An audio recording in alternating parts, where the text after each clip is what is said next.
اللہ ایسی صفات کتنی بہترین صفات، کتنی اعلیٰ صفات. ایک لفظ بولا ہے، ایک لفظ مطہراتن. مطہراتن پاکیزہ بیویاں. اس پاکیزہ لفظ کے اندر تمام وہ خوبیاں آ گئی ہیں کہ جن خوبیوں کو آپ گن سکتے ہیں، شمار کر سکتے ہیں. ساری کی ساری خوبیاں اس ایک لفظ کے اندر بتا دی گئی.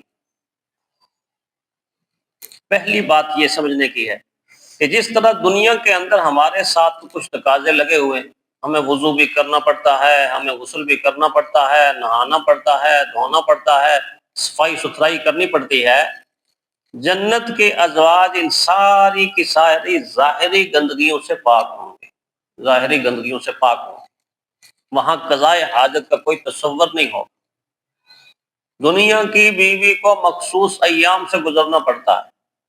جنت کی بیویاں اور یہ بیوی جو جنت میں جائے گی، ان کو مخصوص ایام سے نہیں گزرنا پڑے گا.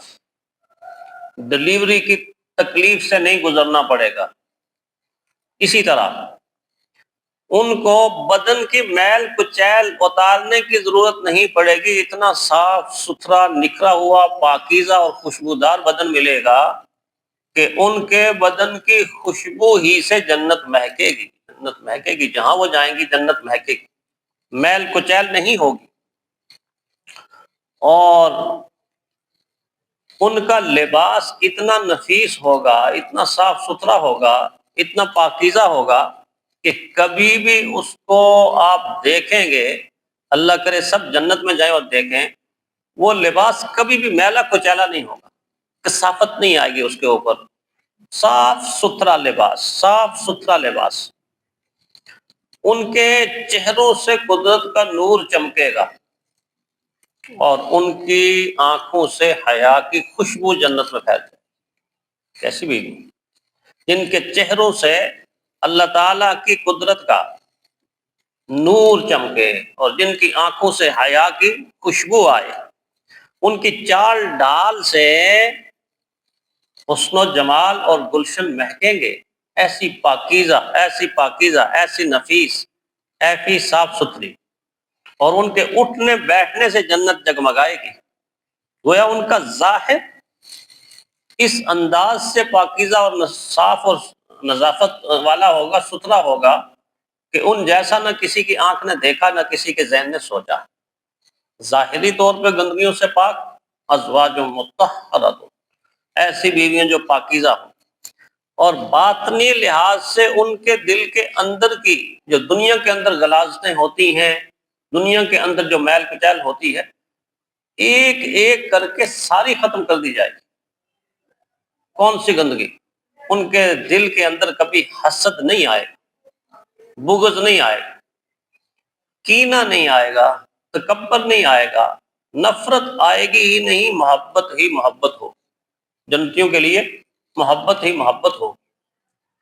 اس اعتبار سے جب ان بیویوں کے لیے یہ بتایا جا رہا ہے کہ ازواج مطہراتن، پاکیزہ بیویاں ہوں گی، تو پھر جو ان بیویوں کے اوپر ان کی ملکہ ہوگی اور ان کی سردار ہوگی، اور جس کو ان کے اوپر مرتبہ ملے گا اور مقام ملے گا اور عزت ملے گی اور رفت ملے گی اور بلندی ملے گی اور قرب الہی ملے گا اور معرفت کا نور ملے گا، وہ بیوی دنیا کی ہوگی. پھر اس کی پاکیزگی کا کیا عالم، اس کی پاکیزگی کا کیا عالم. کہ ساری کی ساری وہ ازواج جن کے بارے میں ازواج مطہراتن کہا، ان ساری کی ساری کا جو درجہ ہے وہ اس سے نیچے، اور اس کا درجہ سب سے اوپر. یہ وہ مقام ہے اور یہ وہ مرتبہ اور یہ وہ نعمت ہے کہ جنت میں دنیا کی بیوی کی سب سے بڑی خواہش اور تمنا اور آرزو یہ ہوگی کہ مجھے میرا مقام یہ مل جائے، کنٹرول مل جائے، مجھے بادشاہت مل جائے، مجھے گویا کہ جنت کے اندر اعلیٰ مقام مل جائے. اعلیٰ مقام جو ہے وہ ملے گا اور یہی اس کی چاہت بھی ہوگی. اور میں نے عرض کر دیا کہ اس کی چاہت سے ہٹ کر اگر کوئی چیز دیں گے نا تو وہ کہے گی اس کو اپنے پاس ہی رکھو. جس طرح روشن خیال آج کل کی خواتین جو قرآن حکیم کے اسلوب سے ناآشنا ہیں، وہ یہ کہتی ہیں جی وہاں ان کو کیوں نہیں خامد ملے.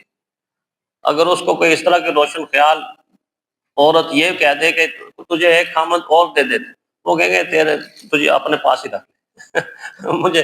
مجھے اس کی ضرورت نہیں ہے، تو اپنے پاس ہی رکھ لے، اس لیے کہ مجھے اس کی چاہت نہیں، مجھے اس کی تمنا نہیں، مجھے جو چاہت تھی وہ مل گیا، میری جو تمنا تھی وہ پوری ہو گئی. تو ایک جواب تو قرآن حکیم نے وَلَكُمْ فِيهَا مَا تَشْتَهِي أَنفُسُكُمْ، وہاں پر جتنی کسی کی جو چاہت ہوگی اس کو چاہت کے مطابق ملے گا. نہ یہ کہ دنیا کے اوپر ہم قیاس کر کے دیکھیں کہ دیکھیں جی یہ چیز اس کو کیوں نہیں مل رہی. اور چاہت جہان کے بدلنے سے چاہت انسان بدلتی، اور جہان کے بدلنے سے نعمتوں کا نظام بدلتا، جہان کے بدلنے سے ضرورت بدل جاتی. بطن مادر میں بچے کی ضرورت کیا تھی؟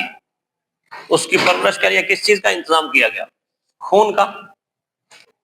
ناف کی نالی سے خون استعمال کر رہا ہے بچہ اپنی زندگی کو برقرار رکھنے کے لیے. لیکن جو ہی پیدا ہوا تو سب سے پہلے جو دائیا نے کام کیا وہ کیا کیا؟ ڈاکٹر نے جو کام کیا اس کی اس نالی کو کاٹ دیا، خون کی نالی کو کاٹ دیا. اب اللہ تعالیٰ نے اس خون سے بہتر غذا اس کے لیے پہلے سے رکھی ہوئی، وہ دودھ ہے. اب وہ دودھ پیے گا، اپنی اماں کا، اپنی والدہ کا دودھ وہ پیے گا اگر والدہ پلائے گی تو. لیکن اگر نہیں بھی پلائے گی تو فیڈر پیے گا، دودھ ہی ہوتا نا اس کے اندر بھی. اب اس کی چاہت، اس کی ضرورت وہ نہیں رہی. اگر دنیا کے اندر آ کر بھی اس کو وہی دیا جاتا جو ماں کے پیٹ کے جہان کے اندر دیا جاتا تھا تو چند دن کے اندر اس کی ڈیتھ ہو جاتی، چند دن کے اندر وہ زندگی برقرار نہ رکھتا. یعنی وہ اس کے لیے اب زہر بن گیا ہے، زہر. تبھی تو نالی کاٹی گئی ہے، کاٹنے کا حکم ہے کہ کس طرح اس کو اس غذا سے اب محفوظ کر لو. اب یہ غذا اس کی غذا نہیں رہی. اب اتنی پاکیزہ، اتنی نفیس، اتنی ستھری غذا اس کو ملے گی کہ جس کے ساتھ اس کی پرورش ہوگی، کفالت ہوگی اس کی. تو اگر اسی جہان پر قیاس کر کے کوئی کہ دیکھو جی اس کو یہ ملنا چاہیے، بالکل ایسے ہی بے شک اس دنیا کے اندر یہ جو سلسلہ ہے انسانی شہوت کا یہ موجود ہے، لیکن وہاں جنتی بیوی کے اندر جا کر اس چیز کو ایکسپٹ ہی نہیں کیا جائے. جس طرح بچے کو دودھ ملا ہے تو وہ اس چیز سے الگ ہو گیا ہے، بے نیاز ہو گیا ہے. اسی طرح خاتون کو جب مرتبہ ملے گا، مقام ملے گا، اور اس کو اس کی چاہت کے مطابق، ضرورت کے مطابق چیز ملے گی تو وہ اس چیز کی طرف ڈیمانڈ بھی نہیں کرے گی، توجہ بھی نہیں کرے گی. یہ چیز اس کو اچھی بھی نہیں لگے، یہ چیز اس کو اچھی بھی نہیں لگے. تو ایک تو کہنے کا مقصد یہ ہے کہ یہاں ازواج کا تعلق تعداد کے ساتھ نہیں ہے بلکہ آگے مطہراتن کے ساتھ، کہ ان جنت کی بیویوں کی صفات کیا ہوگی، ان کی بیویوں کی صفات کیا ہوگی، جنت کی بیویوں کی صفات کیا ہوگی. اور دوسرا اس حدیث کا میں نے ذکر کیا کہ جس میں شہید کے بارے میں یہ ہے کہ اس کو 72 بیویاں ملیں گی یا حوریں ملیں گی. وہ شہید کے لیے مخصوص بھی ہے، لیکن اگر جنتی مردوں کو بھی اللہ اپنی طرف سے کثرت ازواج دیتا ہے تو اس میں خواتین کے لیے تکلیف دہ پہلو نہیں نکلے گا، تکلیف دہ پہلو نہیں نکلے گا. اور اس میں ایک اور بات سمجھنے کی ہے، وہ یہ ہے کہ اگر اللہ کے ترتیب دیے ہوئے نظام پر کیوں کہا جائے کہ یہ کیوں ہے، اس کی دو قسمیں ہیں. ایک کیوں کہا جائے کہ نہیں نہیں ٹھیک اس طرح نہیں ہے، اس طرح ٹھیک ہونا چاہیے، تو یہ کفر ہے، یہ کفر ہے. اگر سمجھنے کے لیے، نالج کے لیے، علم کے لیے کیوں کہا جائے تو اس کی گنجائش ہے. اور اگر ترتیب کو بدلنے کے لیے کیوں کہا جائے تو اس کیوں کا جواب اس دنیا میں مل ہی نہیں سکتا. مثلا زمین کو اگر زبان مل جائے تو زمین یہ کہہ دے کہ جی میں نیچے کیوں پیدا کی ہوں اللہ نے، اور آسمان کو اوپر کیوں پیدا کیا، آسمان کو اوپر کیوں پیدا کیا، میں نیچے کیوں پیدا کی گئی ہوں. اللہ تعالیٰ کو پتا ہے کہ یہاں میں اس کو رکھوں گا تو اس کے کتنے فائدے ہیں، اور وہاں میں آسمانوں کو رکھوں گا تو اس کے کتنے فائدے ہیں. یہ خود سے یہ کہہ دینا کہ یہ کیوں ہے. اللہ تعالیٰ نے شیر کو یہ خصلت بخشی ہے کہ وہ جنگل کے اندر شکار کرتا ہے، اور شارک مچھلی کو یہ خاصیت بخشی ہے کہ وہ سمندر میں شکار کرتی. ایسا ہی ہے نا، شارک سمندر میں شکار کرتی اور جنگل کے اندر شیر شکار کرتا ہے. اب اگر یہ کہے شیر جی مجھے تو جنگل کے اندر یہاں ویرانے کے اندر شکار کرنے کے لیے چھوڑ دیا ہے تو میں پانی کے اندر شکار کیوں نہیں کر سکتا؟ اور شارک یہ کہے کہ مجھے تو سمندر کی گہرائیوں کے اندر دوڑنا بھاگنا بس یہ میرے ذمہ لگا دیا ہے تو میں جنگل کے اندر جا کے شکار کیوں نہیں کر سکتی؟ یہ نیچر کے خلاف ہے، فطرت کے خلاف ہے۔ وہ جنگل میں شکار کرنے کے لیے آئے گی تو اپنی جان کھو بیٹھے گی، مر جائے گی، اور یہ شیر اگر سمندر کے اندر شکار کرنے کے لیے جائے گا تو اپنی جان کھو بیٹھے گا، اس لیے کہ انہوں نے نظام فطرت سے بغاوت کی۔ یہ کیوں جو ہے کیوں کہ جی عورت کو کیوں کچھ نہیں ملے گا؟ عورت کو وہ کچھ ملے گا کہ جس کا تم تصور بھی نہیں کر سکتے۔ عورت کو اس کی چاہت کے مطابق ملے گا، میری آپ کی چاہت کے مطابق نہیں کہ میں چاہتا ہوں کہ جی فلاں کو یہ مل جائے، میں چاہتا ہوں یہ فلاں کو مل جائے۔ اور یہ قانون بھی جنتیوں کے لیے ہے، جنتیوں کے لیے۔